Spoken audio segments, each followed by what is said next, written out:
উত্তরবঙ্গের ঐতিহ্যবাহী ও বৃহৎ পশুর হাটগুলোর মধ্যে অন্যতম দিনাজপুর জেলার আমবাড়ি পশুর হাট এখন জমজমাট। প্রতি হাটবারের মতো এবারও ভোর থেকে জেলার বিভিন্ন প্রান্ত থেকে গরু, মহিষ ও ছাগল নিয়ে আসতে শুরু করেন খামারি ও ব্যবসায়ীরা। দিনের আলো ফোটার আগেই হাটে পশুর আগমন বাড়তে থাকে এবং সকাল গড়াতেই শুরু হয় ব্যাপক বেচাকেনা। দেশের বিভিন্ন প্রান্ত থেকে আসা ব্যাপারী ও সাধারণ ক্রেতারা হাটে এসে ব্যস্ত হয়ে পড়েন কেনাকাটায়। দিনভর পশুর হাট জুড়ে ছিল ক্রেতা বিক্রেতাদের সরব উপস্থিতি। নানা জাতের গরু, মহিষ ও ছাগলের সমাহারে মুখরিত হয়ে ওঠে পুরো হাট এলাকা। ক্রেতা ও বিক্রেতাদের মধ্যে পশুর দাম নিয়ে বিভিন্ন মতামত থাকলেও শেষ পর্যন্ত কেনাবেচায় সন্তুষ্টি প্রকাশ করেছেন অনেকেই।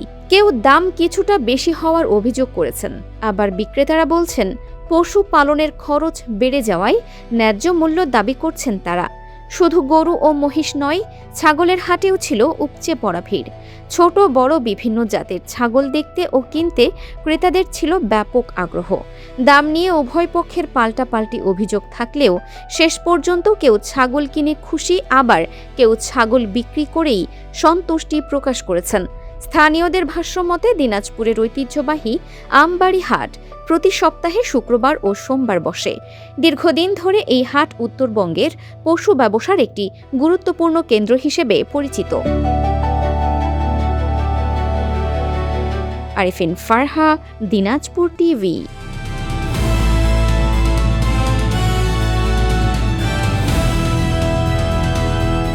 দিনাজপুর টিভি মানুষের জীবনের কথা বলে।